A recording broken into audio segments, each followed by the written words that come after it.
You're listening to Tapestry, a podcast by a music lover for music lovers. I'm your host, Kelly.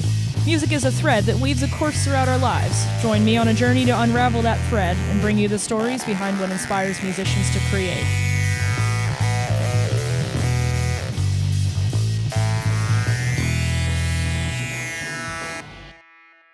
Side note, Tapestry is an uncensored podcast. Don't say I didn't warn you. Okay, everybody, welcome to episode 52 of Tapestry, where I am joined by the wonderful Colin Brumley of the Boston-based metal band Dormivore, as well as the one man behind his recent endeavor called Noctobre. We touched on a ton of stuff this episode, but just to name a few. How he challenged himself to write an album in a month and play every instrument, on creating the music you want to hear, having absolute pitch, attaining musical embodiment, on quoting everyone from Seal to Schumann on Noctobre's debut album Pilot, and why we should all give classical music a chance. He's here to offend and educate through metal, and what you're about to hear a little bit of now is a song called Seven Sisters off that debut album Pilot by Noctobre.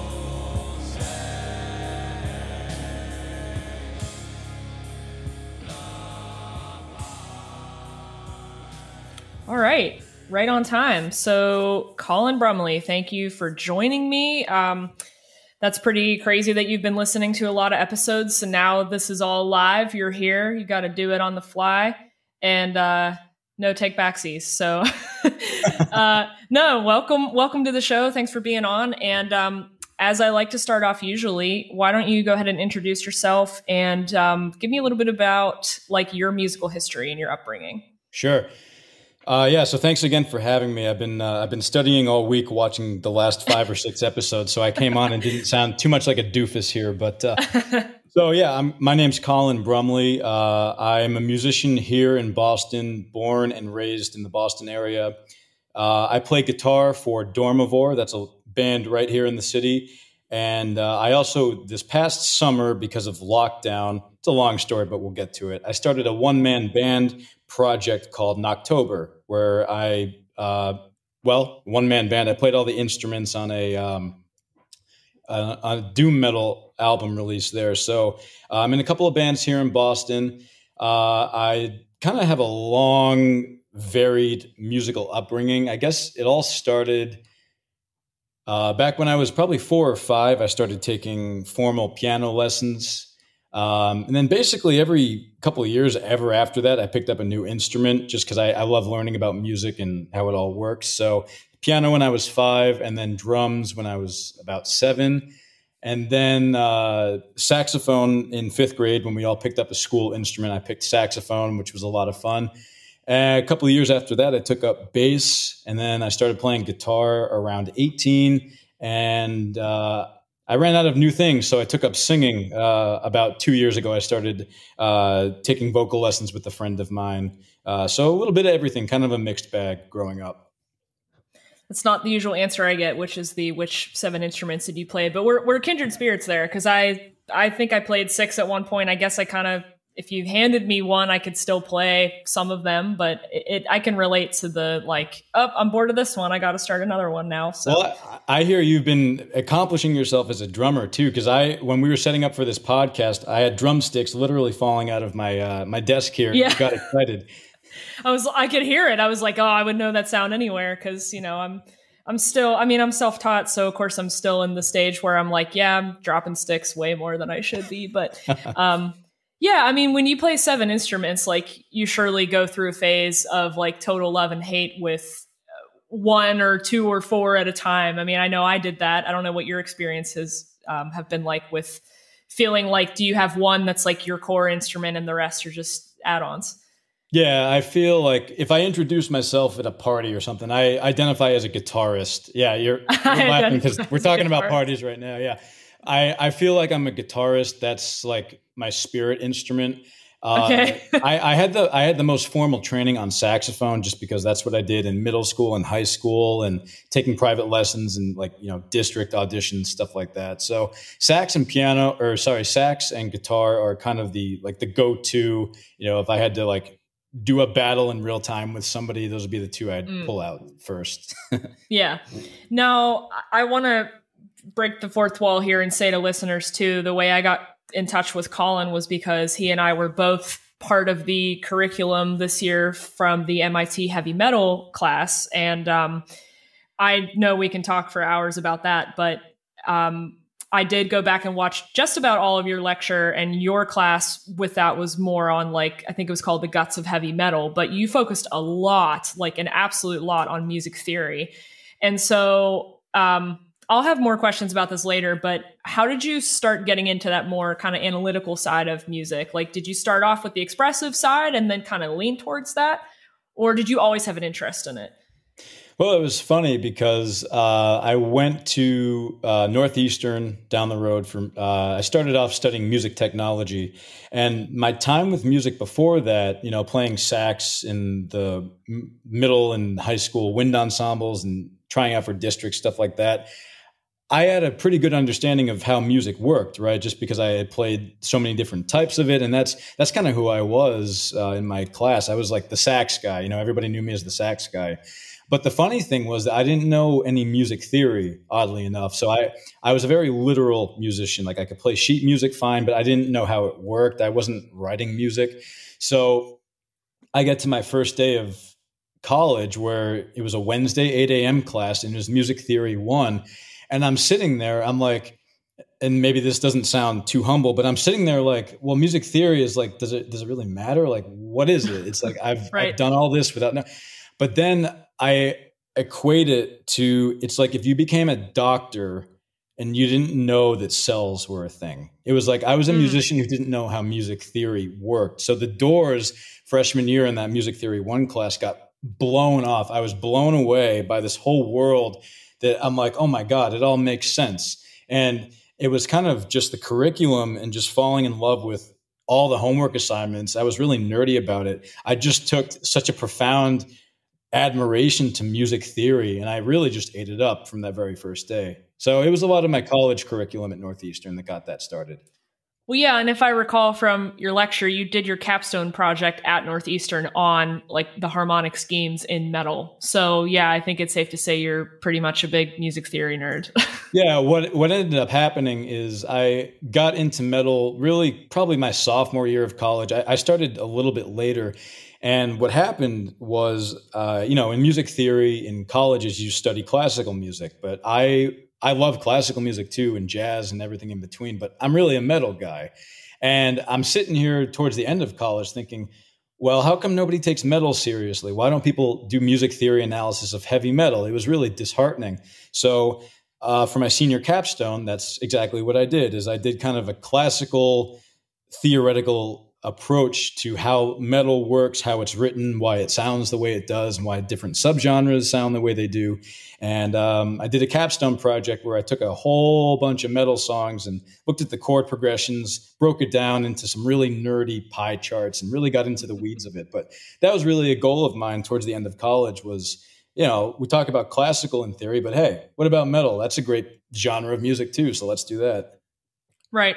Yeah, I think metal sits in this weird, like, occupied space between being culturally overabundant and yet still so misunderstood. Like, not just from a musical standpoint, like everybody can kind of point and laugh, like, haha, metal, just because there's such an abundance of like hair metal, glam metal, all these kind of like arguably cheesy things. And then you have the really serious, straightforward stuff that I feel like people just are maybe a little bit afraid to dive into, let alone like from a theoretical standpoint. There's just this cultural apprehension to it in a lot of ways. Yeah, I think apprehension it's the good word for it. And I think every time I think about this, I go back to a coworker of mine who I love. and she tells me a lot about the music she grew up on, which is kind of 70s R&B. And I talked to her about metal, which are like completely, totally different. Yeah. But we were talking one day and she said, "Oh, you're in a metal band. What does it sound like? Like, what kind of music do you make?" And I said, "Well, are you familiar with Metallica?" And she's like, "Not really." And I said, "Okay, that's fine. Some people don't know Metallica." So I played her Enter Sandman, which is, it's a hard rock song. It's Right. pretty amiable and commercial. So she's listening to it and she said, "Oh, I didn't know this is what heavy metal could sound like." She's like, are these guys, are these big guys? Are they like kind of a central sound in metal? I'm like, well, yeah, they're like the hugest band and they have the word metal in the title. They are metal, like, but it's the thing you forget is people's association with metal is a lot of this really scary image-based just media spin on it. But some people, they like Metallica. They don't even know it's metal. So it's kind of like this predisposed judgment that's not really based on anything. And I wanted to bring some awareness to that, is that, hey, there's a lot of density and a lot of knowledge to be sucked out of this genre of music. So that was my little endeavor towards the end of college. Yeah, that's fair. It seems like anymore in the past couple of years, I'm seeing a lot more of that stuff like on YouTube, where you'll have like a Rick Beato type guy like go, "Oh, here's, if Bach was still alive today, he'd listen to Steve Vai," or whatever. Like they kind of cross those channels, but there's still a lot of work to be done. I did creep on your Facebook a little bit, and I thought it was funny that your bio said "here to offend and educate through metal." So. And I made that in college too, and 7 years later, that's still the truth. So. You haven't changed it. So, the other question I had too was, how did you get your nickname, which is apparently Bog? So it's a multi-layered story. It's kind of three parts. So I have the time. So good. So we'll talk about the first point down the road because it kind of intertwines with the solo album. But like I said, I grew up in the Boston area, about 25 miles south in Duxbury, and on the South Shore, there's tons of cranberry bogs everywhere, especially in Plymouth County, where I'm from. So the house I grew up in and my parents are still living in, it was immediately next to a huge cranberry bog. And nice. Growing up, it's such a unique geographical thing. Like people don't really know what a cranberry bog is. It's hard to explain. It's just this open expanse of like sand, hills, and just like ponds, and the town forest is right there. So it's kind of like my go-to place growing up, and it still is. Another part of it is, especially in the Dormivore songs, it's a very chunky, chuggy kind of groove metal sound. So it's really bogged down riffs. Like I tune my guitar down. Like I take a standard tuned guitar and drop it to drop B. Like I'm too lazy to buy a 7-string. So I down tune it. So it's just these spongy, really boggy, wet riffs. And then the other one, not as interesting, but somebody, I don't even remember who at this point, because I have long red hair. They said I looked like a cranberry one day. So that just kind of stuck too. So it's got a few own it. stories. Yeah, you got to own it. Yeah. Okay, I had that on my list. I thought, okay, I got to ask him that before I forget. There's probably a good story behind this. So I know when you sent me the notes, sure, we can talk about Dormivore, but I know the focus of this is going to be a lot more on your solo project. But Dormivore, came first, and that's more of like the kind of groovy thrash oriented kind of sound to me. How long has that project been going on? So that started with my bassist and I in about 2014, September 2014. I started doing a lot of the writing for that. And we kind of had this weird timeline because it took us a year and a half to find a drummer. And so we found him in early 2016. And then we spent the next 5 years, which, if I do the math right, leads to present day, 5 years later. We were looking for a singer for that whole time. So we kind of just over those 5 years, the three of us did a ton of writing, lots of rehearsals twice a week, and just tried to find a singer, which we're still looking for. So if there's any singers out there who liked kind of that slow groove metal, please let us know. But yeah, Dormivore started in 2014, and that is the other passionate affair I have that keeps me up late at night. Okay, fair. Yeah, I know you said that has kind of taken a back seat just due to personal things with other bandmates and stuff. And it's like, honestly, who's doing anything right now with the pandemic? It's tough. But it sounds like that's what led to the birth of the Noctobre project. And I do have a lot of questions about that because it's frankly impressive. So you recorded all 7 instruments worth, produced the album in 3 months, and pretty much said because the band's called Noctobre, you had to get it out by October. And so what was that experience like, and what the hell made you do it other than just going crazy in lockdown? It was, it was such a rush that I don't even remember that 3 months, but no, I'm just kidding. So you're absolutely right that if Dormivore wasn't on this miniature hiatus, then Noctobre, none of it would have happened. Like, it wouldn't have even been a thought. Just touching upon it, it's on a miniature hiatus just for, with the COVID lockdowns, my bassist and drummer, they're taking, just reprioritizing a couple things during lockdown. And hey, there's no bad blood. It's just, they got to do what they got to do. And my way of dealing with lockdown insanity is just writing. I just have this insatiable need to just charge forward. So I said, okay, well, I can make lemons out of this because that's what I wanted to do. So effectively what happened is in July, my 2 guys said, hey, there's no reason we should be paying band studio rent right now if we're on a hiatus. So they said, maybe we should move out. And long story short, I had July, August, and September basically to myself, completely to myself. Okay. So I said, well, I've got this empty studio with all my amps and all my guitars and all this stuff. What if I just write a solo album? And it was like this weird idea that I had. Like, I'm someone who has a lot of big, ambitious ideas just out of nowhere. And this one actually stuck because we all have that. Like, you go through the quarter life crisis. You're like, oh, I'm going to go to law school. Oh, I'm going to take up this. And then the next day it's like, maybe that. No. But this time it actually stuck. So I had from July to the end of September to write and record it. And I had the month of October to continue to record some other instruments and produce it. So about 3 months plus a week. I recorded, it's about 42 minutes of music. It's all through composed too. So there's no verses and choruses. It's all straight up 42 whole original minutes of music. And it was kind of, I recorded all 7 instruments on it. And it was kind of like a, well, why not type of thing. It's like, if I can do it, why not just do it? So how do you like, honestly go about your day? You're like, packing your lunch, going for a walk, and suddenly you're like, all right, when I get home, I got to sit down and start an album. Like, I personally cannot fathom chunking something like that down into small periods of time. So what was your writing process like for something, especially now that I know it's through composed? You didn't just, splat out a couple riffs. It was like, all right, start to finish. Yeah. So it was funny because it was all done in blocks, and it was all done across a spectrum of understanding how fully of a commitment this was going to be. So at the beginning, in the middle of July, was when I just wrote a new song. And it was the first time where it didn't feel like it was a Dormivore song. I just had to write a song, and it happened to be kind of slow. I've been going through a typo negative phase, so I just wrote a slower tune.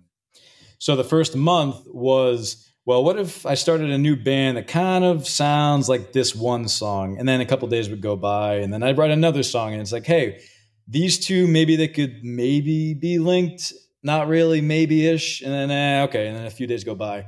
And then through the writing process, I got more and more of a sense of, okay, let's do this album. So in the beginning, in the first month, it didn't have quite such a massive, this must be done on this week, this must be done by this time. That did happen starting in the middle of August, but that first month, it was kind of just gradually fading back into that production timeline for that. I can't even fathom it, simply because, one, I never finish anything I start. Two, I am going through the quarter life crisis of, what is my purpose? How do I write music? What do I do? So I give you a lot of credit for that.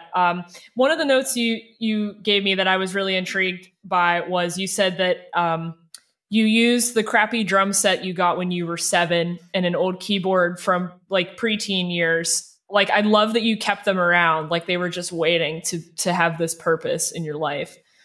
Yeah. So there were a lot of side objectives with doing this project. So it wasn't solely write an album and record it and put it online. There were a lot of auxiliary things, including, but not limited to, I wasn't going to pay a cent for buying new equipment or hiring a producer or buying mixers or microphones or whatever. I had to use only the space available, which was my rehearsal studio and my bedroom here in Boston, my apartment. I had to use only the equipment I had, which was the drum set that I got when I was 6 or 7 years old, like this really cheap drum set. And the keyboard that I got when I was like 12 or 11, like this cheap MIDI keyboard from like 2003 to record the organ samples. And I was able to not spend any money on it. So it was really important to me to not spend any money on it. And because of the band name Noctobre, I had to release it sometime in October. I was going to kick myself if I missed the deadline. Right. So to give myself the most room, you would assume that I would have picked Halloween as a release date because that would give me, as much time as possible and still have it in October. But I realized Halloween, people, they're busy, even if in lockdown, they don't care. They're not checking their messages or their phones. So right. October 30th, the day before, ended up being the second to last, longest amount of time possible. So that was the other main objective, was get it done. And if I didn't have it done, then that's too bad. It's going online on that day. I don't care if guitar takes are missing. I do not care. That's what you just said. I'm like writing a note here because I struggle so much with, perfectionism and stuff, but it kind of leads me to a two-part thing. One, do you feel that creative limitations are actually really, really helpful for writing? Because I think a lot of people get this idea of, oh, the more experimental, the better, and I'm just going to free write and see what happens. But do you really feel like putting those little blocks and those little chains on your project increases the success of it? And then two, how do you deal with the, hey, this is just done, I got to call it where it is and move on? Well, I think the first part with the experimenting versus kind of constricting yourself, I think it's different for every musician. I think for me, I know that because I wrote the songs and the lyrics early on when there wasn't this hard deadline on top of my head squishing me down, I know for a fact, just because of composition classes in college, that I don't write well under a time constriction. So because I had the time towards the beginning, it took me 5.5 weeks to write the songs and the lyrics. So that was never a problem because that averages about a song every week, 8, maybe 9 days. And it was just very fluid there. I didn't feel any pressure. What I know is also a strength of mine is the more, I guess you could call it, scientific or objective things to do, like record the actual vocals or record the actual guitar or the spoken vocals and the production. I know that I can get that done efficiently, and that's just kind of a matter of buckle down, where when I do have that timeline, it's really just kind of a kick in the ass that I really need to like just get it done. So the constriction on the songwriting creative part doesn't help me. It tends to kind of impede that. But on the production scientific side, I call it, it really helps me because I'm also a perfectionist. But this was a really good process, kind of an experiment of me to just let go. There are some things that I would change. There are some things that I listen back and say, if I had more time, I could do that. But it was honestly really refreshing. It was just like, oh, well, that's what it is. Okay, move on. And that's not to say I didn't care about the end product, but it was just kind of, there was no stress, no strings attached to this because, there's no following for a brand new band. So I said, what it is, what it is. And it was really stress-free in that regard. I mean, it was a grueling timeline, but that part made it a lot more livable. That's fair. Yeah. And like having known so many music majors and music ed majors and stuff, I feel like a lot of times in the academic world of music, you are kind of in this little tunnel of this is the way it must be done. These are the applications and the processes that we've, built up over decades and decades of recorded music and stuff. This is how you do it, versus when they cut you loose and you have your degree and you're out on your own. It's like nobody's there watching over your shoulder to tell you how to do it anymore. And I feel like that can be a curse and a blessing. Right. I think what a lot of songwriting comes down to is it's curiosity, because you have to just have this insatiable curiosity about why music works and why you like what you like.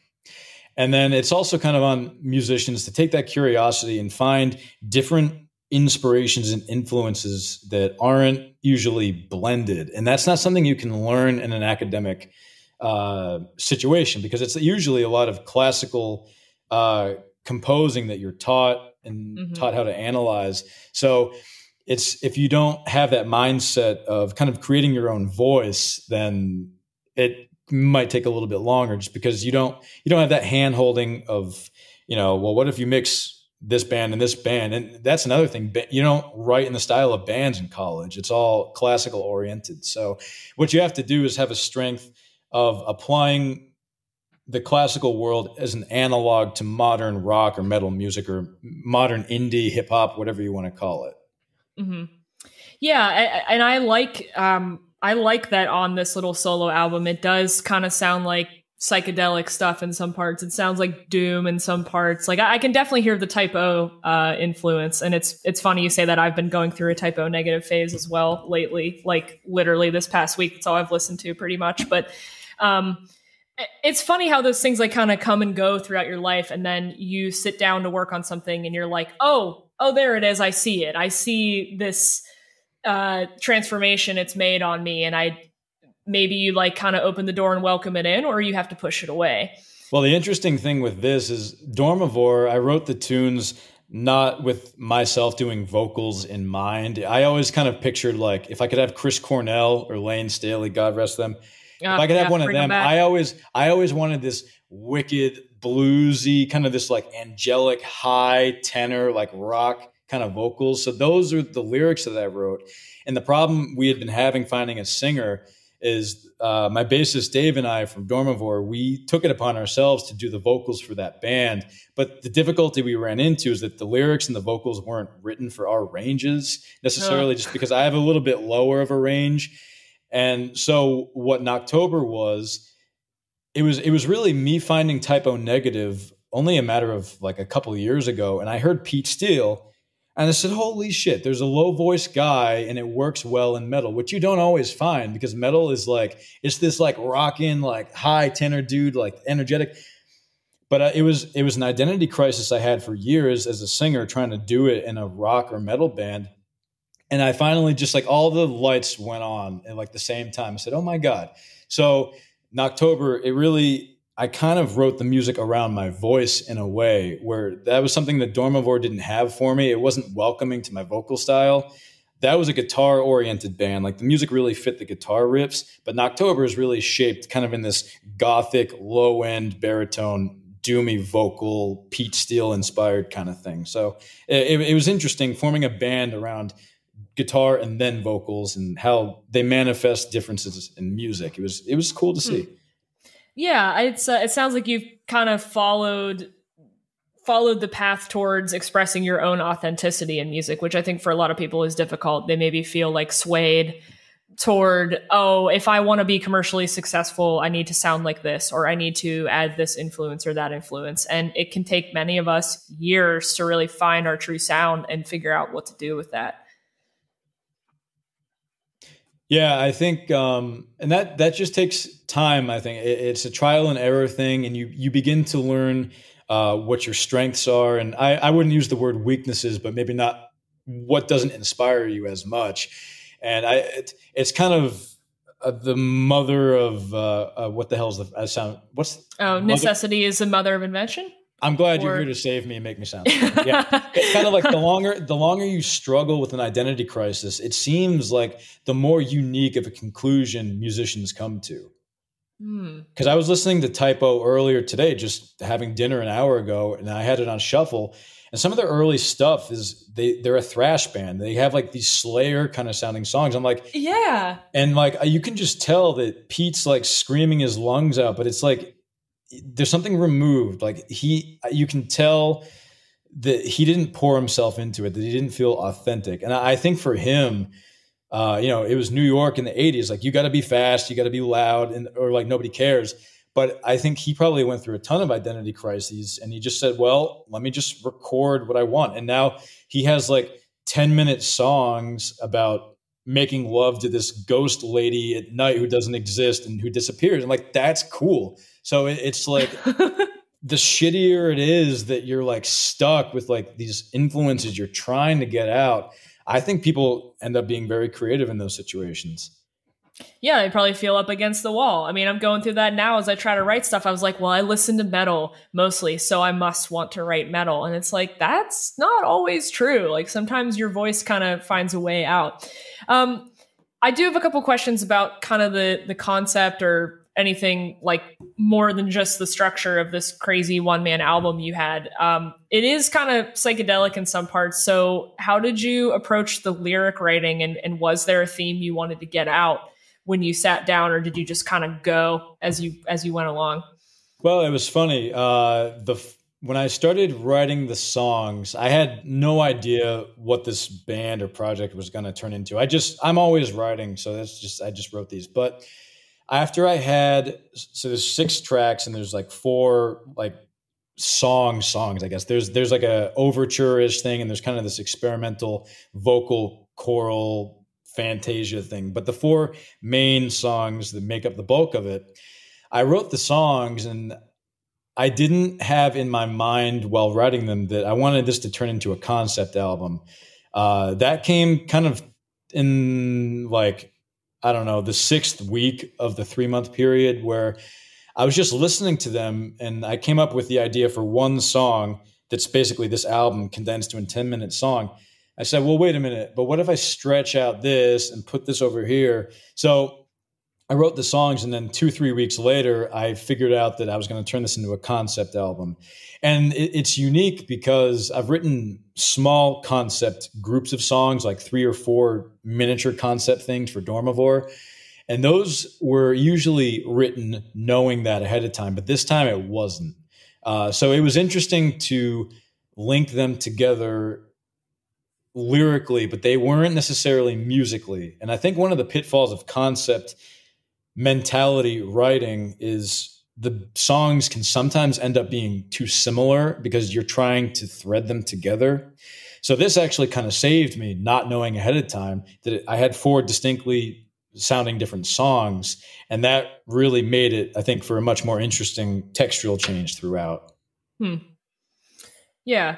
I just thought maybe he had like some grand overarching theme in at the get-go, but just the fact that you did it in 3 months, I'm like, oh my God, I have all these grandiose ideas too, and I don't know where to place them. And that takes a particular type of skill as well. Were you also, being Mr. Music Theory, were you sitting around like, oh yeah, this one's going to be in Dorian, this one's going to be in blah, blah, blah. I was. So yeah, I'd say you're nodding. So I thought there's a good answer for that. What happened was, and this is really fascinating to me because I didn't plan it this way, but I like to do a lot of mode changes in these doom metal songs. It's, changing the notes you utilize to create a different color, like different spices in a cabinet's going to give you a different type of dish. So when I was writing the lyrics, the songs already had this very cinematic modality change, like every 30 seconds to 60 seconds. It was a mode change, which sounded like a new character or a new voice coming in. And I kind of just let the vocals fall into those places and let the music guide it. So I didn't end up rewriting any of the music or shifting or elongating to fit the lyrics. It was kind of like I was just given this theatrical grid of these different modality changes and kind of the extra musicality, the different feel that manifests from those modes. What kind of lyrical line would that fit? So that helped me kind of weave the story in and out in that sense. So it was a pretty theory-driven thing, although not intentionally. It ended up really working out. Right. When I watched your little MIT lecture thing, there was something you said that I found very fascinating, and I don't take this the wrong way. I'm not sure if I agree, but I don't know if I'm even in a place to have an opinion on it. But the thing you said was, I think it was like, you think maybe like 70% of working musicians, maybe more, are probably very, very educated on music theory. And then like the rest are just kind of hacking it and figuring out how stuff sounds good. Do you think that like moving forward that you're going to see more people really picking up the theory side of things as a way to kind of understand why they're doing what they're doing? Well, frankly, there was kind of just an estimate I made. Like, there's no way. Yeah, I'm not holding you to that stat, but well, it's like funny. 70%. It's like, funny, wow. Because honestly, there's no way to know. I mean, how are you realistically going to know the number? But what I think, what I am a fan of is not having this overly academic grandeur of music theory. I think a lot of people who do study theory in classical music, it could seem like they could come off as like a holier than thou type of thing, which I really work to not do. Because I recognize that a lot of the greatest musicians of all time, Jimi Hendrix certainly didn't know theory. Stevie Ray Vaughan couldn't read sheet music, and it doesn't matter. I think it's sort of like the more you know, the more you are on almost an assembly line, because music theory is a way of thinking. And if you're not careful, it can become kind of a unified influence on your music. So I love when people don't know it, because one of my favorite songwriters of all time, Kurt Cobain, he strung guitar chords together that don't make any sense. Like, there's no way to analyze them, but they sound incredible, and they're catchy and they're anthemic, and it doesn't matter. So that's kind of the cool part, is like, you get these really unique sounds just out of necessity. It's like Kurt, like, I don't know, he just picked this chord and it sounds great, and it's unique that way. So I love that people do make efforts to learn about theory and how music works, but I also love people who they don't give a damn whatsoever, and they come up with some incredible music just the same. There's no better and no worse either way. Right. Yeah, and I wish more people would think like that, simply because you have this kind of academic world sort of gatekeeping people out of it in some regards, because like me, like I am struggling like hell to learn how to read drum sheet music, even though I can read normal sheet music. Like, I can conceptualize rhythms, I can play rhythms, but when it comes to notating them, it's difficult. And you get two camps. You get one side of the drum world that's like, oh, if you want a gig, you better, you need to know Nashville standard, and you need to do this, this, this, and this. And then it's like, you get other people who are like, I just want to play with 3 other dudes in a garage. Like, I really don't care. Yeah, well, it's interesting in my own experience too, because saxophone is kind of like the primary, I guess, academic way of an instrument that I learned, with like learning sheet music and like bands and school groups like that. But guitar, I'm all self-taught. And I find that I can express myself, and I am much more soulfully involved with guitar because I'm not reading music. So I think people reading music, obviously there's nothing against it, but it can become a very literal thing that's not embodied, and that's not the spiritual connection. And I almost think musicians are far better off either listening and playing back music, like if they're doing a cover, but not looking at the sheet music, because I find it too indoctrinating in a way. It's too literal. So, not being able to read drum sheet music, I think you'd be better off just even listening to it and just connecting to it and just forging that emotional connection to it. I think you'd be way better off doing it that way. Well, then I'm on the right track, because that is a big complaint of mine. Is I think for many musicians, they really do struggle to reach, like what you just said, that point of, I think I like the way you said it, that point of embodiment between yourself and your instrument. Like, saxophone was my first instrument, and as many years as I played it, I still never felt like you could throw me up on a stage and I could really properly improvise to it. Whereas if you put me behind a drum set, I don't have to think about it. I just do. Like, what do you think is a key skill that kind of gets people toward that level of competency, or is it something you really can't qualify? Well, I think there's a lot that goes into being, and I don't like using the word skilled musician or accomplished because it's so subjective, but a musician who is confident with what they're doing and they're proud of the art they're making, whatever level that might be, I think it almost comes down to, it's weird. It's like life experience, and it grows kind of your philosophical discretion in a way where it's like the different types of emotions you have and how strong they can be, positive or negative, how well you can manifest that spectrum and width of emotions into a kind of a an outpouring of art. I thought the catharsis is the word I was trying to find. Yeah. So yeah. it's sort of how well can you connect the emotions you have to your instrument, and that's not always done via sheet music. I don't know how you can even teach that. Like, it really, if we're talking about how academia has this kind of stranglehold on, quote unquote, real music, but then you have all these other people who were, I mean, like Jimmy Page, for example, like he kind of was a sloppy guitarist, but like an extremely evocative guitarist. So how do you hold, like, which standard are you trying to hold the guy to? He clearly was successful. I'll say it this way. When I teach saxophone lessons, I say, and I don't want this to sound cliche because I love it, but it's not about playing the right notes. It's about playing the notes right. And that's the massive difference. Is honest to God, I would much rather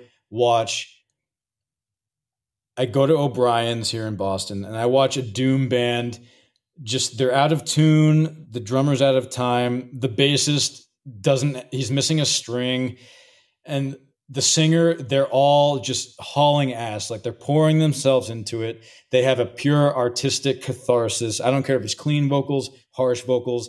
The guy's almost vomiting on stage, singing his heart out. I would so much rather see that than and there's nothing against it, it's just my musical taste, than some technical death metal, like metronome, pure, like academic bullshit. And that's just me. Now, I'll go back and fix that because one of my favorite bands of all time is Dream Theater. So I love a good shred.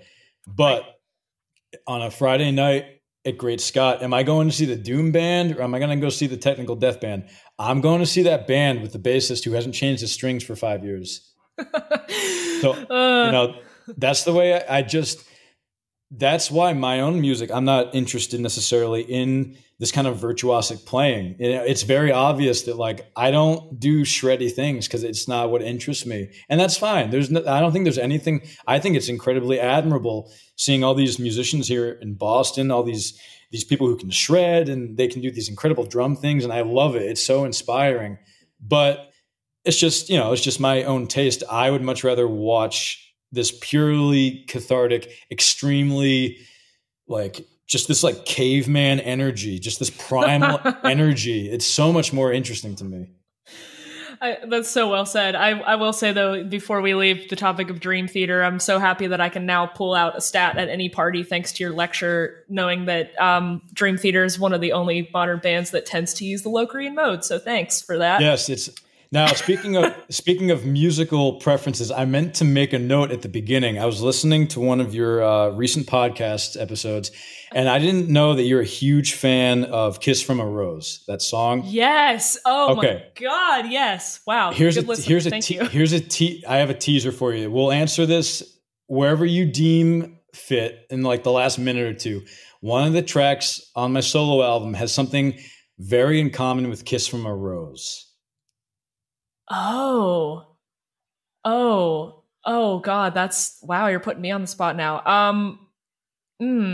I'll answer it at the end for you. Okay. And for the listeners. Well, I listened to Pilot twice and nothing leapt out at me sounding Kissed by a Rose-y, but oh God, there wasn't an oboe solo I missed somehow. Was there? No, there's no oboe on this one.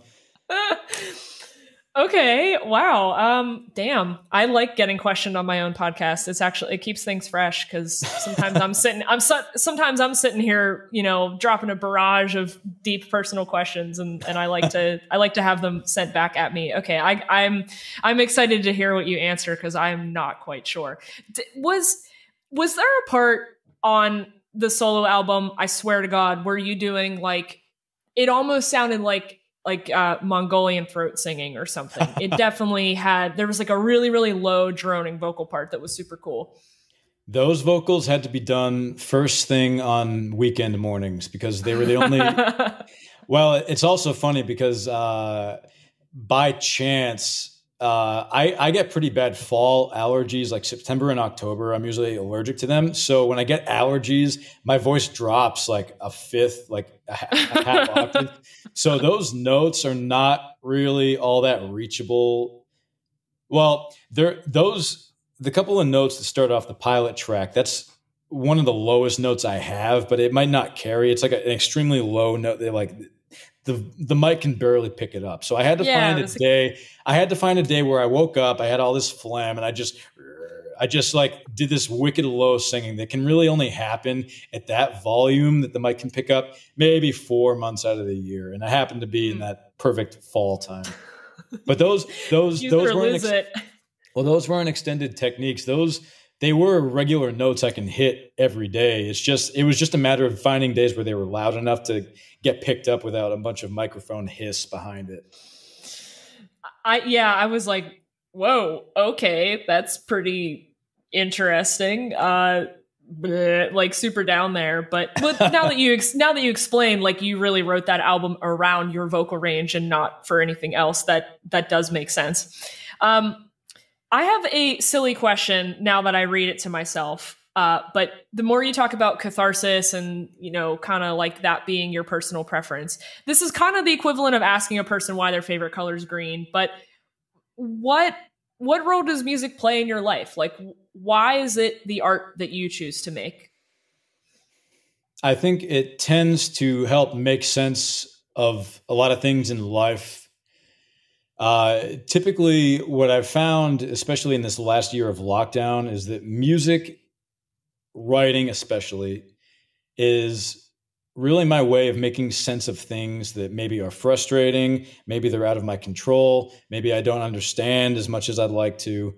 In Dormivore, we have a much wider range of topics that we talk to. I mean, there's some current event things, it's all sorts of stuff. So that repertoire is, of those songs that we have, it's really like, 60 different things I felt inspired or frustrated or frankly pissed off just to write about. And I think Noctobre is an extension of that because the typo negative influence aside, it might not have been so gloomy and dark and kind of gothic had this lockdown and pandemic not happened. And this was, again, it was sort of my way of, I really ended up doing this at the end of the day just to distract myself for 3 months because I didn't have Dormivore rehearsals or playing shows. So the music for me, it's really an escape. And I didn't know how much of an escape until I started writing this in the middle of lockdown. And it really saved my mentality, just having to obsessively commit and think about this like every second of every day. It was good for me. It's like I loved being burned out. It was just what I needed. Just like that little bit of stress and just that little bit of like the fire under my ass. It was just what I needed. So that's music for me. It just makes sense of everything around me, I think, at the end of the day. That's a great answer. I know I'm a couple states away from you right now, and I also don't know how far back in my catalog you listened to. So you may or may not know that I do have like a loose connection to the Boston scene through my ex. I used to go up to Boston all the time, and it's funny how much I find Boston to be like this kindred city to Pittsburgh in a lot of ways. It's just very working class, and I love that about it. But I can feel the pain in your voice when you say that, like, there's just, in both cities, I feel like the music scenes are so strong and so vibrant, and it's just like, it's just all killing us slowly inside, not being able to go out and participate in that and just bump into the people you know, and like physically and literally bump into the people you know. It's like, I'm just waiting for it all to be over. It's tough. Well, you know, the funny thing is, so I finished this and I released it on October 30th. And then, you know, frankly, like the week after, it was kind of like this big breath, like, oh, thank God. Okay. But then the next week, like, especially when Thanksgiving started rolling around, I started getting postpartum almost. Like I wasn't doing songwriting. So it was 2 weeks after I released this, everything, all reality started flooding back. It was really inconvenient. The lockdown pressure, my family's well-being, like, and it was more that I knew how much of an escape music was for me, not necessarily even writing and grinding myself to a dust producing this. It was the 2 weeks after where I'm like, oh my God, I need another project. So around Thanksgiving and early December, then I decided to start writing the second Noctobre album like that soon. You know, just because it's like this lockdown's still happening and I can't not have something to obsess over. And I guess another thing I should mention is like, even right now in March and April, I'm writing for the second one, but even starting tomorrow night, I'm going to be redoing some of the vocals and just touching up some of the production and kind of a version 2 release of this that I'm trying to aim for the end of April-ish. It won't be major changes. It's interesting because a lot of bands release music, but they might not have a chance to listen and critique it and like go back and make changes to it. So that's another way that I've been trying to keep myself busy through these months, and is writing, but also kind of analyzing this last one and seeing how I might be able to improve it. So I guess this all goes back to how do I deal with trying to escape from reality? And right now it's touching up that last one. Yeah, I saw that on the list. You were doing some of the re-recording and stuff and kind of reimagining it. But that answered my next question, which was going to be what is next for Noctobre while Dormivore's kind of still on hiatus. It's weird how people throughout this pandemic have had like different stages of almost grief of like, oh yeah, it was good for a couple months and then it really hit me here or it really hit me there. And it sounds like you're kind of coming out of the cocoon now maybe, and you're ready to like do your next distraction.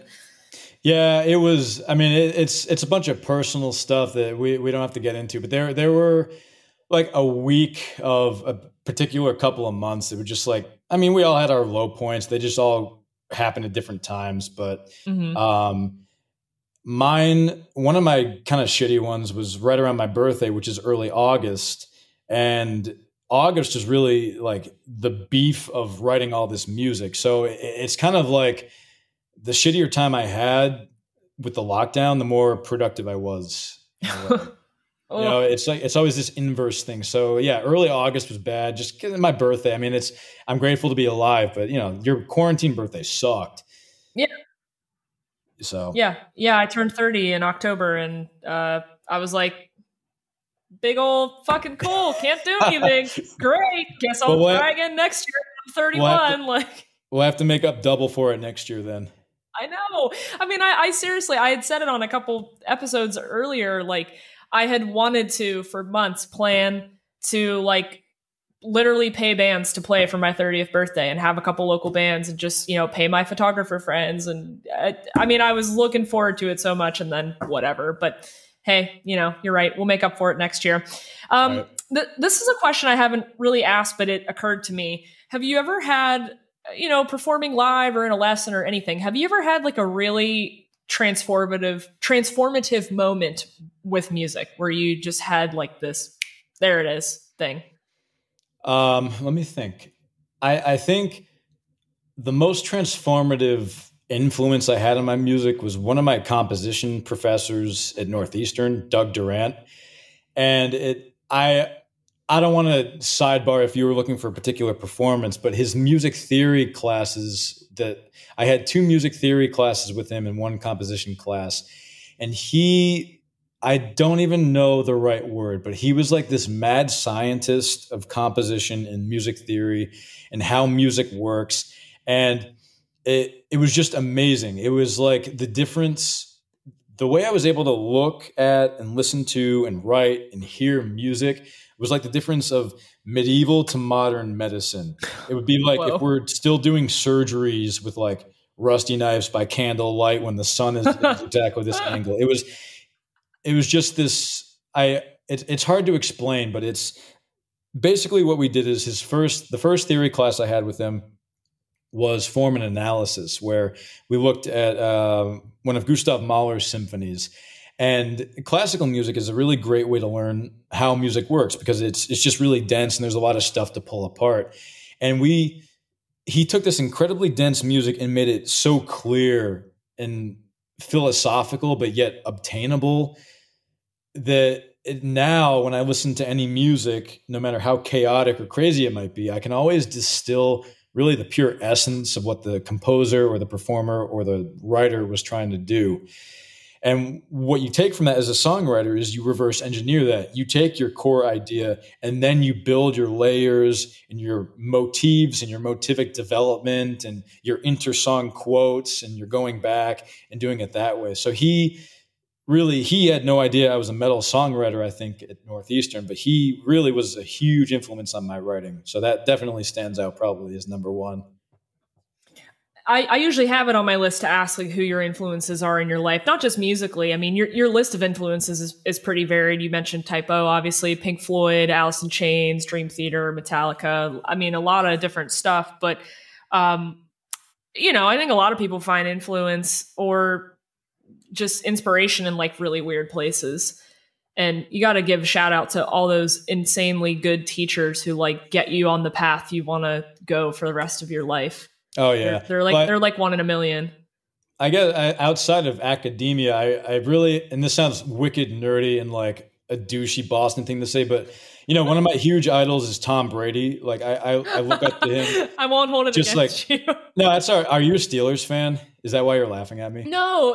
I think I kind of feel bad for Tom Brady because everybody kind of picks on him, but he's like literally, statistically one of the greatest football players of all time. So he's just been an idol of mine, like the work ethic and just having a goal, and everything else is noise. Like all the people who tell you can't do that, you shouldn't do that, you won't do that. And I don't care. It's just, I look up to him.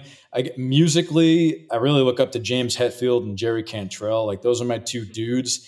My dad's a big influence on me too, because he is a pianist and he plays a pretty mean guitar now. He's been learning through lockdown. And he's the one who got me, the piano lessons early on. He bought me that crappy, well, it's not crappy. It was for a 7-year-old at the time. He bought me the keyboard I recorded the vocals on. He bought me my first bass after I nagged him a lot. So, huge props to my dad too, for just like supported me and let me go to school for a fine arts degree and just never question the fact that I'd be able to apply myself into whatever artistic endeavors. None of this we wouldn't be sitting here if my parents, both of them, incredibly supportive. Right. They let me record piano in their house for like 9 hours one day for this album. And they're just sitting there like, they're just enjoying it. I'm like, aren't you tired of hearing the same shit? They're like, nope, sounds good. I'm like, okay, here's take number 706. I sure am sick of this freaking take, but okay. So, my parents they're huge too. None of this would be possible without them either. So shout out to them. Relate to that. Yeah, I know. I look back to how much better I could have been in all my instruments if I actually had practiced, but I had the typical kid thing of like, I don't want my parents to hear me. And it's like, they would have loved it. They would have been like, honey, you did great. You just got to put that aside. I think it made it easier. And maybe this is kind of another talking point, but my dad's taste in music really is a huge influence on me too, because he's a good old Southern boy growing up in the South in the 70s. So his go-tos are, he loves blues. He loves good old rock and roll, just kind of the 70s, top 40 type of stuff. And that's what I grew up with, is the Zeppelin, the Pink Floyd, which is massive in this album, blues. I love blues, playing saxophone and guitar. So, not even inspirationally or literally paying for lessons, but just my dad's taste in music too is just a massive part of who I've become too. I always find that cool to see when or if people eventually rebel against their parents' music taste, or if they stick with it as they age. We all kind of become our parents at a certain point. I'm never going to rebel because my dad has an incredible taste in music. And my mom, all right, this is like my guilty pleasure, but it's not guilty at all because I don't give a damn. But Yeah, I love disco and 70s pop stuff. I Like, grew up on disco. Yeah, it's good. Okay, so like ABBA and the Village People, I love the Village People. And she likes John Denver and stuff like that. I love that kind of stuff. So like I'm not gonna disagree with my parents. Like maybe the one thing is like, I don't know, my mom kind of likes Josh Groban, which I'm like not huge on, but like other than that, they're like 99 out of 100 with everything else they like with me. Yeah, actually, this is it's not an Easter egg, but it's like a parenthetical because we're recording an episode right now, but I'm going to reference another episode. I know you told me that you would listen to my interview with Glass Kites, and at the very end, they talked about one of their favorite albums being that Gino Vanelli album. And my mom, who listened to the episode, she's like, oh my God, I haven't heard someone talk about Gino Vanelli in like a bazillion years. And I had that album like when it first came out and I loved it. And I'm like, wow, my mom had really kick-ass taste and I didn't even realize it. I think she was offended that I didn't think it was already awesome, which it is, I think metal people especially have a lot of likes that nobody would expect. I think it's kind of, I don't know. I think I'm not trying to put metal on a pedestal. It's just what I revere, but it's no greater or no less than anything else. But I think metal people tend to have this really eclectic taste for like the bizarre in a way. And like bizarre now is what was kind of weird in the 70s. So like ABBA in the 70s wasn't weird, but now listening to it, it's kind of like antiquated, but funky and charming in a way. So that's kind of like this inadvertent, like, oh, that's weird. That's interesting. So stuff like that, I think can kind of get sucked up by metal people. And you find all these just weird tastes. And it's fascinating to hear what people's, I don't even call them guilty pleasures. There should be no guilt in what anyone listens to. But the unexpected musical pleasures of life are sometimes very surprising. It's true. I have another recommendation for you because I found it recently. There's a fantastic podcast called Strong Songs. You would probably absolutely love it because the guy does analysis on popular songs. But he did a whole episode on Dancing Queen, and like there's a lot more going on in that song than I thought. And he kind of gives a breakdown of, hey, this is why this hook is so good. This is the chord progression they're using. This is blah blah blah. And I just think about like how a lot of these songs enter the cultural zeitgeist. It's like, is it by accident or is it like every couple of years, we just are craving this new weird rock to turn over. And so boom, this song goes viral or this thing gets really popular. I think a lot of music discovery is luck. I mean, there's a lot of hard work and talent that goes into releasing and people discovering your music, but music is always discovered at the time it's supposed to be. It's relevant at the time it's supposed to be, and it's supposed to make sense at the time. Like if Black Sabbath wrote their music now, like nobody would care. It's not shocking anymore. So I think these zeitgeist things is like, and it's like Nirvana is like, I love Kurt Cobain. I'm not talking him down, but like he's like me. He doesn't pretend to be a virtuoso guitarist. He just sometimes bullshits his way through things. But in the early 90s, when there was really a lack of cathartic rock, it was all kind of hair metal and like fake. I love hair metal, but it's all this like fake bullshit. So we were just craving, like, just give us something real. It's like this broke kid wearing this torn flannel and like he's got a sock missing. It's like, that's what we wanted. But like, if you went to Great Scott and Nirvana, like this club here in Boston, and literally Nirvana opened, you'd be like, oh, okay, that's interesting. But it's like, it's because we're used to that. But back then, 30 years ago, that zeitgeist you're talking about, what people craved and what that band happened by chance to deliver was just perfect timing. And I think it's just a lot of luck and timing, to tell you the truth. Mm-hmm. Yeah, I couldn't agree more. I'm just always fascinated at what ends up kind of being put in the spotlight. And like, the older I get, the more trends you become aware of and the more your tastes kind of, I think they tend to solidify as you get older. And you start to like wax nostalgic for the stuff from your teenage years. But it's amazing to see what shows up and what people are gravitating towards. That leads me to another question then. which would just be, what would you change right now in the music scene or in the music industry? Not that there's much of a music scene right now, but the industry is such a mess. I think songwriters, should they feel the need to, should be able to take artistic chances. And that sounds cliche and like I'm about to go on some sort of pseudo intellectual rant, which I will, but what I mean by that is I don't know if musicians, well, I can't speak for all of them, but I think more musicians would benefit for writing for themselves first and foremost.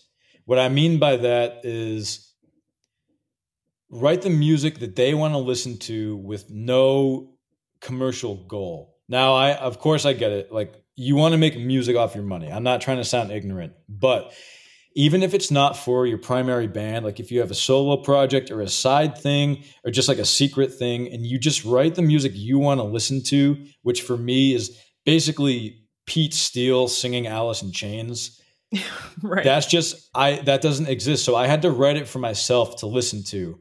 One of the Noctobre goals was it's to write music I want to listen to. And that was kind of the goal of Dormivore too, is I love Pantera's slow songs, but not really the shred. I love Metallica's Black Album, but not the speedy kill 'em all thing. And another big band of mine is Necrophagia, where they have these wicked, slow, chuggy songs. And most of the other songs are these death, thrash, fast things that I don't care about. So Dormivore was my chance to only hear a band that only plays that slow thrash metal, like that groove metal, that slow, sludgy kind of thing, and only that. So I think if there's a chance for musicians to really identify what they think is lacking and what they themselves would love to turn on their iPod and listen to an hour of, that's what they should write for. And like I said, maybe not even release it as your main band, because maybe there's commercial implications if you get all floaty and wandery. But just to do that as an exercise and learn what your mission is. And I think if you're able to stay true to that mission, your art, whether it's commercial or not intended as such, will really be enhanced by that mindset or the lessons you learn or the discretion you learn and what you improve upon and what you don't do next time, you know? Mm-hmm. Before I forget it too, I know you mentioned that you teach saxophone lessons. Is that what your primary career is right now, is as a music educator? No, so my 9 to 5 is I work at the classical radio station here in Boston, 99.5 WCRB. Shout out to Bob. You do have a very radio voice, so that makes sense. I do. Well, thanks. I was fortunate to learn my good friend and bassist Dave. His dad is a classical radio legend, so I spent hours and hours listening to him and trying very, very, very modestly to even remotely sound like him on the radio. But yeah, so my 9 to 5, been there 6.5 years. I work at a classical radio station in Boston, and it's a lot of fun because I get to do music for a living, and it supplements my own songwriting because I'm exposed to all these composers and all these works. And they end up manifesting and influencing my writing. But equally exciting to me is I get really excited about introducing other people to classical music, because I think, like metal, it can get a bad name. It can be intimidating for some people. Like it's got this really unfortunate bullshit academic, like this curtain that people feel really intimidated by, understandably. But I try to really strive to let people know that that curtain is not real, that there's really something for everybody in classical music, I promise. And if you just go into it with an open mind, it really has a lot to offer, especially as a songwriter. So long story short, yes, I work in classical radio. I do a bunch of stuff. I do some on-air stuff. So maybe people might hear me on the midnight hours every once in a while. So it's just been fun to learn about music as my job. It's been really rewarding. Nice. I hope you don't get burnout. I doubt it, but I mean, that's a lot. They say that with a lot of careers too. It's like oh, plumbers don't want to go home and fix their own toilet. Well, you clearly know yourself well enough by now that you can handle a 9 to 5 in music and then still go home and write more music when you're done. Oh, well, it was funny because before lockdown happened, we had rehearsals twice a week, Dormivore, which was at one point literally next door to the station. So, I worked 9 to 5, go to the gym, like get a quick bite to eat, and then like go to a metal rehearsal. So it was like I had to be classical me for 8 hours in the office and then like go run around and scream for 2 hours. So it was like this, I felt like a double life I was living the whole time, but no, I enjoyed it. They both really influence each other. Truly an identity crisis. I'm going down my list, and honestly, I've covered most of the stuff I want to cover, but I know when you hopped in, you said you had some questions. So I'm opening the table for you if there's any other topics you wanted to discuss or, things you wanted to bring up. Well, let me touch upon classical music for a second. What do you like or not like when listening to classical music, and do you actively search for new things in the genre? Oh, that's a great question because I come from a wind and symphonic band background too. So a lot of my classical exposure is not so much the violin, cello, Bach, and Mozart classical so much as it is like the Eric Whitacre or the Frank Ticheli or the Philip Glass type of contemporary symphonic. I mean, that's not really the same as classical, but like they're kind of in the same window. So I guess that's more of the stuff I find myself listening to. It is hard for me to want to sit down and go, okay, I'm going to listen to like a Mendelssohn suite. I guess mostly because my ears are so attuned to guitars that it's like, I have to be in the right headspace to be like, oh yeah, I'm going to try to find value in viola and cello today. It's not that I never do it, but I usually am I got to sit down and do it, When you listen to classical music, like if it's you're sitting in your desk chair and you're like, you know what, I'm in the mood for classical music. What emotional response are you hoping to obtain by listening to classical music? What are you hoping to get from it? Ooh, one of my favorite composers is for sure Gustav Holst. And I always feel that he brings this sense of like, I don't know, like presence and like melancholy. So I tend to put classical music on when I'm kind of feeling like pensive or melancholy. Mm-hmm. That's fascinating because so what I wanted to get at is for all the listeners now is like I feel like nobody genuinely hates classical music. Like at worst, it's like neutral. Like people leave it right. Like, oh, that fucking Mozart. No, it's like, I don't really. But what I wanted, like, I would be remiss, I guess, if I didn't bring up the following. Classical music, and I'm not here to rant about you should eat your musical vegetables, listen to classical music. I think classical, it really has something for everybody. I truly, profoundly mean that. And I think if people are able to find one entry point, like they like one composer, like Gustav Holst is a great example. People should know that classical music is a really varied thing.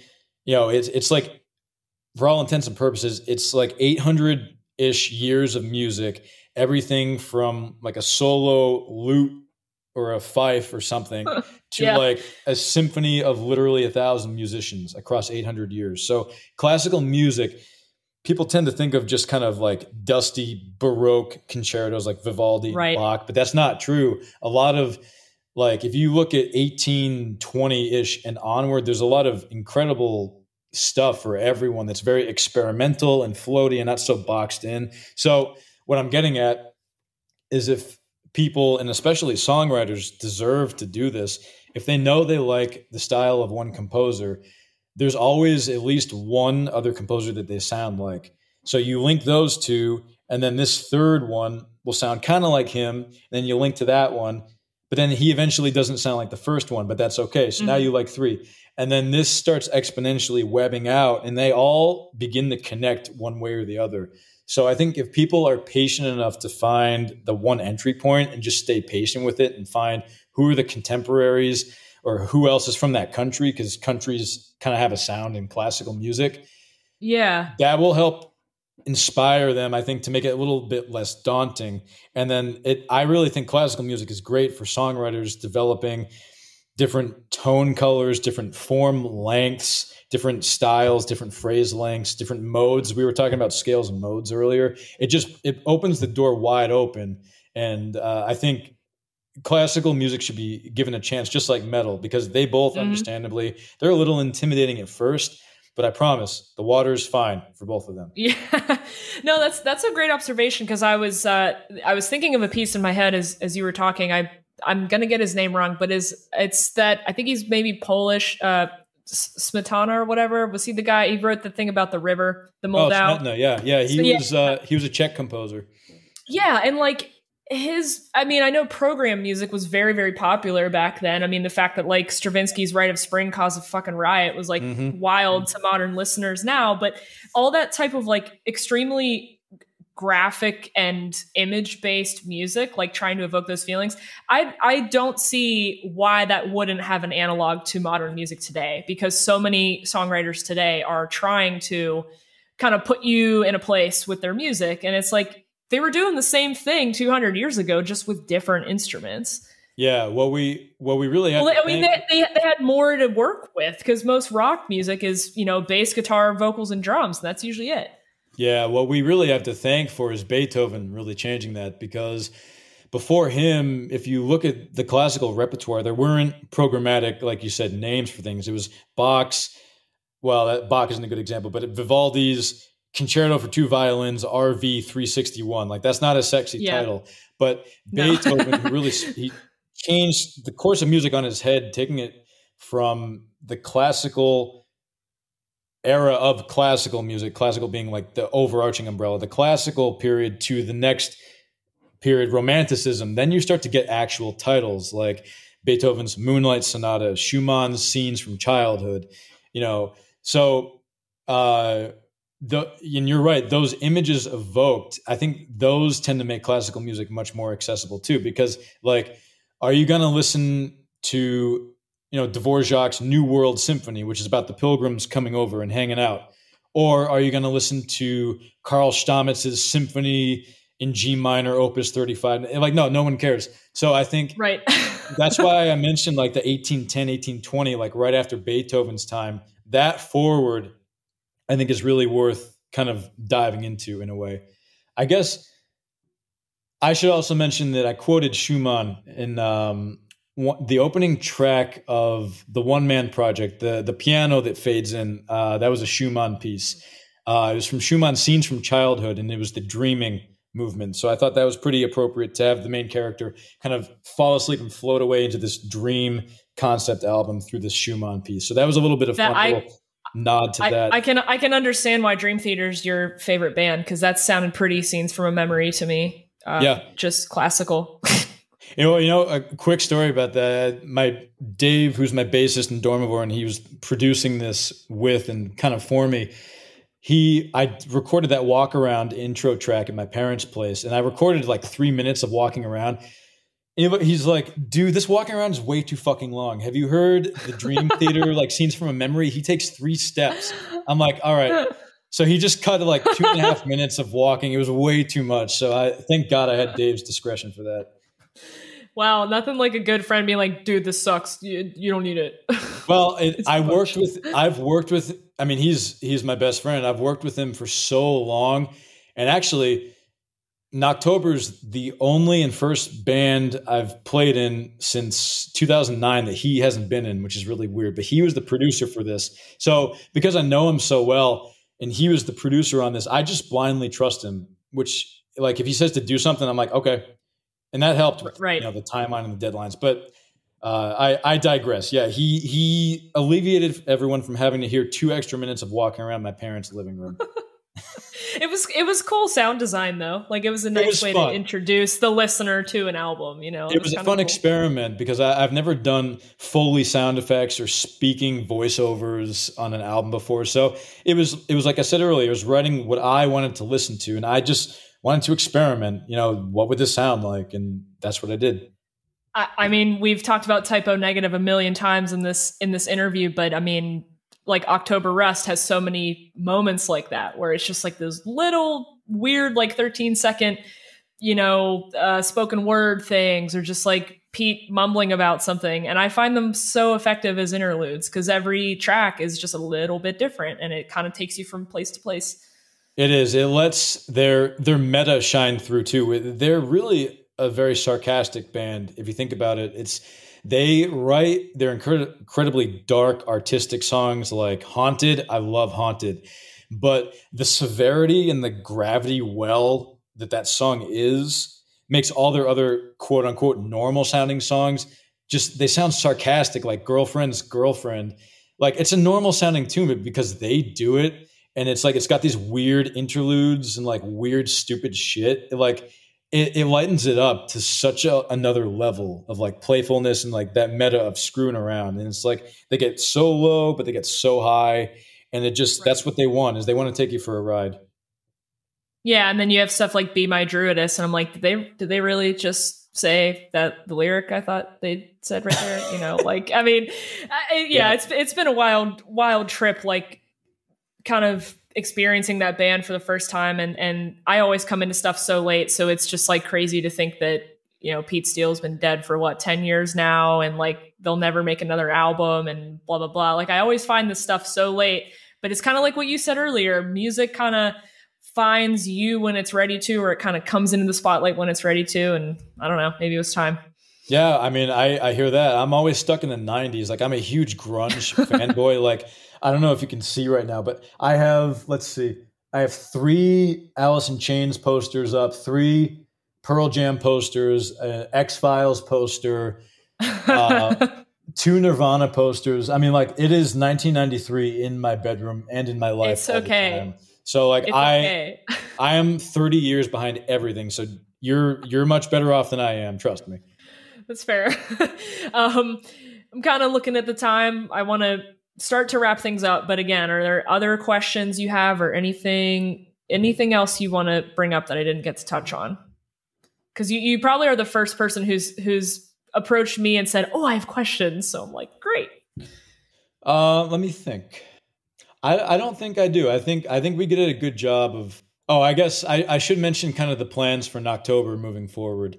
So what I did was I recorded the one-man band album, and after that, I took November to kind of just sit and like decide like what do I want to do with this. So my plan for Noctobre is that I will be the vocalist and occasional keyboardist.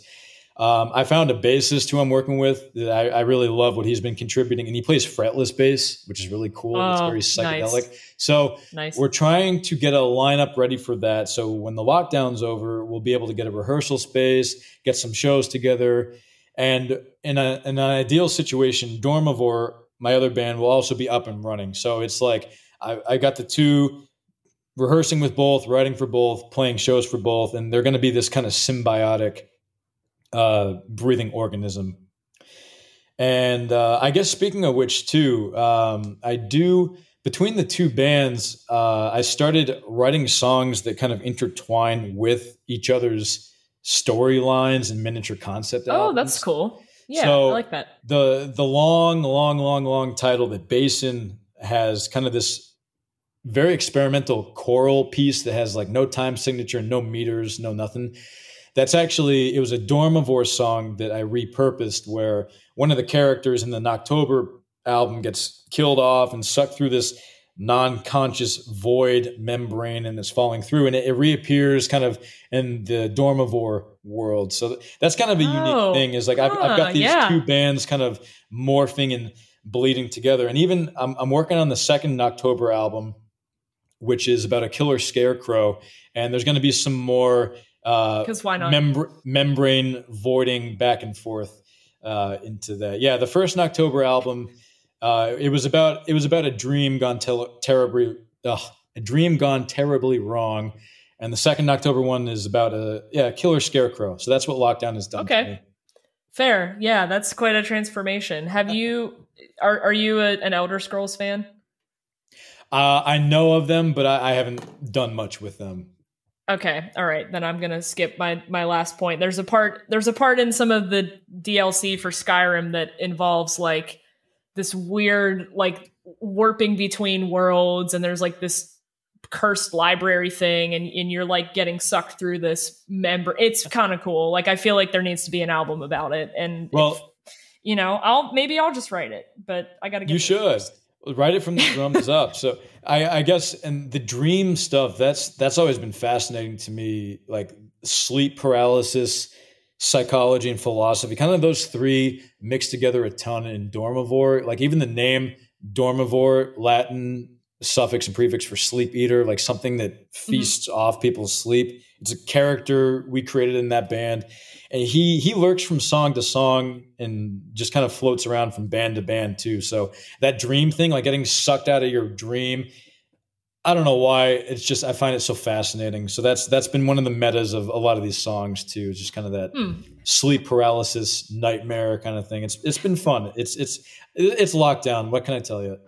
Right. Yeah, that's where all our brains are going. Well, before I smack you with my last question, which you're going to be well prepared for because you've listened, I have to know, what is the Kiss from a Rose Easter egg?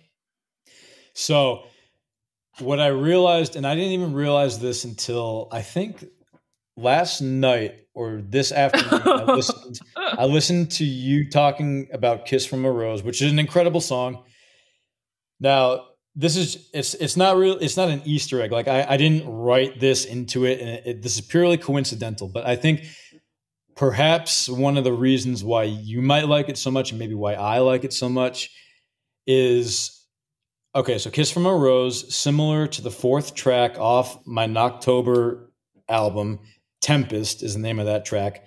Both of them are between the keys of G and A flat.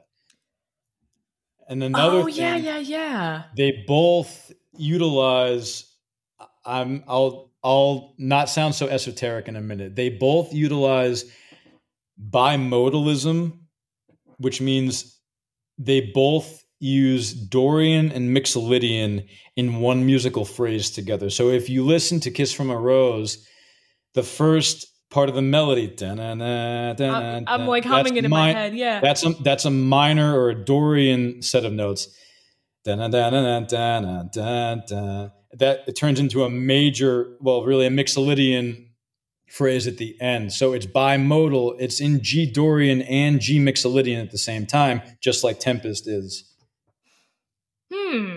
Okay, you might be onto something. I know I learned a lot about Kiss from a Rose from that Strong Songs podcast I kind of hooked up earlier, but the host of that podcast said the same thing. Like Seal apparently had to, I forget which way it was. It was like they performed everything in one key, but then they had like phrased it like not quite a half step up, it was like a quarter tone up, and then it just made it really, really fucky for the producers and stuff because it, like you said, it was not living in like the appropriate tonal center. It was just a little bit off, and that's what makes it so unique, I think. I think maybe why I like it so much is since I have absolute pitch, it's like each of the 12 keys, they put me in different worlds. Like some of them make me feel certain ways. Some of the keys I really don't like they don't affect me at all. But between the world of G and A flat, like G and a half, if you want to call it that, that's kind of its own separate place where like no song ever exists. So between the 12 keys, there's also 12 mid keys, I guess you call them, that they also feel very different for me. So yeah, Kiss from a Rose is in this very floaty G and a half world for me. It's very unique. Had I known that an hour and a half ago, I would have asked you a lot more questions about absolute pitch, because that had to have a big effect on just like how you approach composition and like how you even go through school knowing note names already, or having like you don't need a reference. Like to anybody who doesn't know what absolute pitch is, you don't need a reference to know what pitch you're listening to. Yeah, I mean, I guess I can shorten it down because I know we're nearing the end, but basically, if somebody plays a note, I can tell them what it is, or I can recreate a note in real time. But it's more meaningful in the way that all the 12 keys, they have different kind of impressions on me. Like E flat minor is one of my favorite. It's a very dark, very, very solemn key, which is why I chose Seven Sisters off this album to be in there. And then there's keys like A minor that I can't stand, which is like all of 80s metal, which is why I don't really love a lot of Judas Priest type of metal, because it's all in the same damn key. So basically, I will write in a key that suits that emotional response that it instills with me. And that kind of informs, I don't know how other musicians do it. Like they say, hey, let's write an F. Like, well, I write in this key because I want the song to sound this way. And it informs me in a certain way that maybe it might not make sense to a listener outside, but it's how I navigate key changes and stuff like that.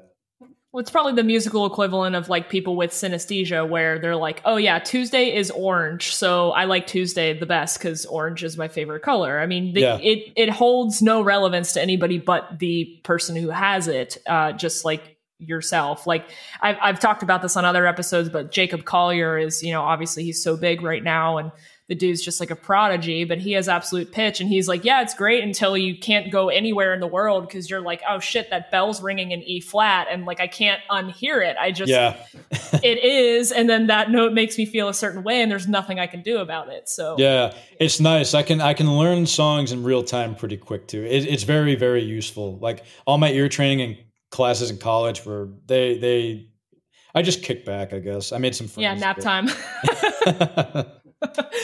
Well, dang, yeah. I don't know a lot of people with absolute pitch, but I always find it so fascinating. I don't know if my life would be better off with it or not, but clearly it served you well with writing your own stuff. And I'm curious to see what happens next. So before I leave you then, Colin, I got to ask you, if you could only live for the rest of your life listening to 3 albums, what would they be and why?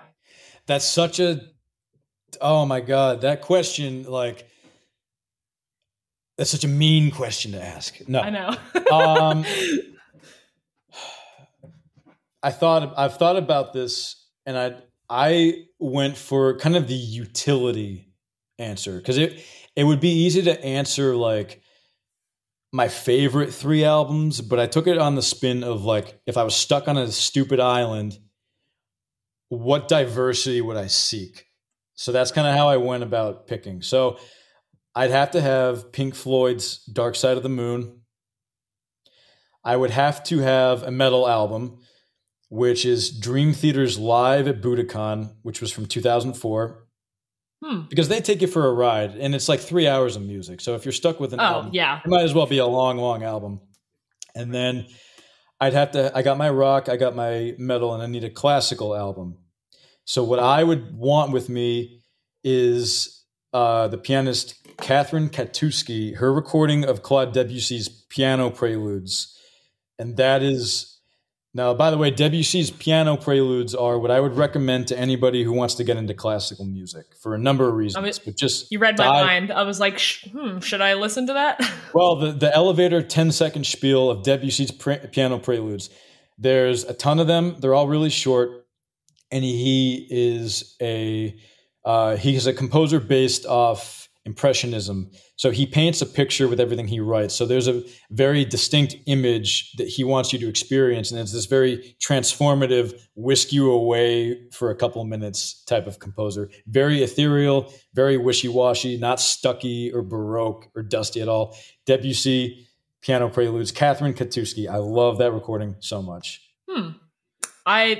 I'm never getting rid of this question because I always walk away with cool things to listen to. And then I just love seeing what people's reactions are. So I appreciate the utilitarian approach. That's, kind of the diversity is exactly what I would go for too. So you got to have the diversity. If it's just metal, it's going to get hard on your ears after the 25th listen. It's going to get stale for sure. Well, Colin, it's been a pleasure chatting with you. I could probably talk to you about more stuff for hours, but, I hope that you have some luck writing an album about killer scarecrows. And thanks for giving me your time on this, Tuesday night? I almost forgot what day it was. Today is the first day where there's more sunlight than the sun being down. So we're heading towards the light. Yay. There is hope at the end of this, I promise. Yes, I think so. Well, thanks again for sharing your time. Thanks for having me on here. I've been listening to you like the last month, every night when I cook dinner and eat dinner. It's been so refreshing hearing about musicians' processes because I can't go to shows and meet people. And I didn't realize how much I've missed hearing about musicians. Like, I'm not even participating, just listening. And it's like, you've brought something I've missed so profoundly back. And it's like, I look forward to dinner every week now because I'm like, oh shit. All right, let's get the Tapestry going. I'm like, it's like I can't wait for 5 o'clock, end of the workday. I'm like, get that thing rolling, get the sound. That makes me so happy. Honestly, I look so much forward every episode. It's just the perfect thing to unwind at the end of the day. Oh, thank you so much. That seriously means so much. Now I'm part of it now. I'm really honored. Well, you guys can't really tell because this is an audio format podcast, but I was indeed blushing when Colin said this. So again, Colin, I know you're going to listen to this. Thank you again for such kind words. That's pretty much the reason I do this. I just want to bring people's stories to other people's ears, and so I'm glad you've gotten something out of it. Again, if you found Colin's expertise on a wide variety of topics fascinating, please feel free to go follow him on social media. You can check out either of his projects on Facebook, Bandcamp, Spotify, the like, but just as a last, guarantee that you go check that out, I'm just going to spell both of his band names. Noctobre is Noctobre, Noctobre, and then Dormivore is Dormivore. I will also have links to everything in the show notes. So as always, thank you for listening.